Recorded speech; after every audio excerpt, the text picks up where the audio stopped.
ಚಿತ್ರದುರ್ಗದ ಒಬ್ಬ ವ್ಯಕ್ತಿ ಕೊಲೆ ಆಗಿದ್ದಾರೆ, ಬೆಂಗಳೂರಿನಲ್ಲಿ ಕೊಲೆ ಆಗಿದ್ದಾರೆ. ಕೊಲೆಯಲ್ಲಿ ಅವರು ಕೆಲವ್ರನ್ನ ಅರೆಸ್ಟ್ ಮಾಡಿದ್ದಾರೆ. ಅವರ ಇನ್ವೆಸ್ಟಿಗೇಷನ್ ಎಂಕ್ವೈರಿ ಮಾಡುವಾಗ ದರ್ಶನ್ ಅವರು ಹೆಸರು ಕೂಡ ಬಂದಿದೆ ಅಂತ ಹೇಳಿದ್ದಾರೆ.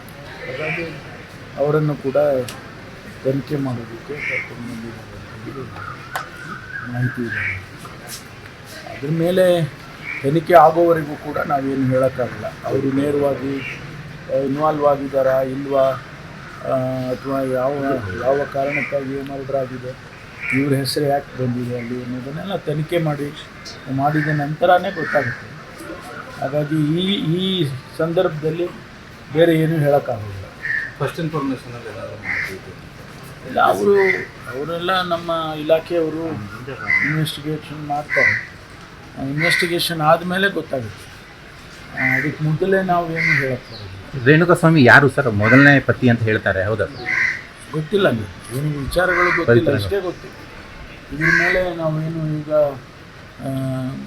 ಹೇಳಕ್ಕೆ ಬರೋದಿಲ್ಲ. ಸರ್, ಯಾವಾಗ ಅರೆಸ್ಟ್ ಆಯಿತು?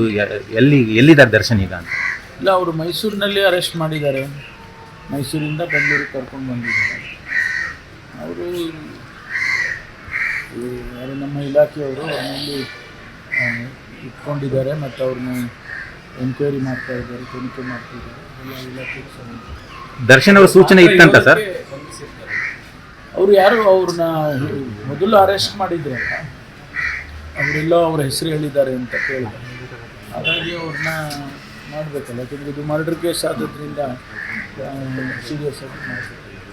ಇಲ್ಲ ಸರ್, ದರ್ಶನ್ ಪತ್ರ ಅಂತ ಹಿಂಗೆ ಇದಾಯಿತು ಅಲ್ಲ, ಅವ್ರು ಹೇಳಿರ್ಬೋದು, ಗೊತ್ತಿಲ್ಲ ನನಗೆ, ಡೀಟೇಲ್ಸ್ ಗೊತ್ತಿಲ್ಲ.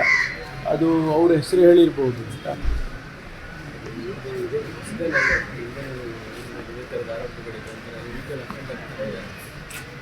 ಅದೆಲ್ಲ ತನಿಖೆ ಮಾಡಿದ ಮೇಲೇ ಗೊತ್ತಾಗುತ್ತಲ್ಲ, ಅವರು ಇದ್ದಾರೆ ಇಲ್ಲ, ಅವ್ರು ಯಾವ ಹಂತದಲ್ಲಿ ಅವ್ರ ಇನ್ವಾಲ್ವ್ಮೆಂಟ್ ಇದೆ, ಅವ್ರ ಹೆಸರು ಯಾಕೆ ಬಂದಿದೆ, ಅದೆಲ್ಲ ತನಿಖೆ ಮಾಡಿದ ಮೇಲೇ ಗೊತ್ತಾಗುತ್ತೆ.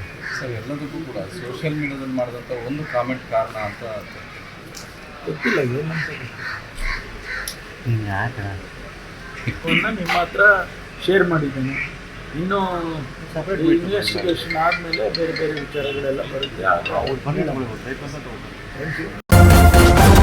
ನ್ಯೂಸ್ ಫಸ್ಟ್, ನಿರ್ಭೀತಿಯಿಂದ ನಿಮ್ಮ ಪರವಾಗಿ.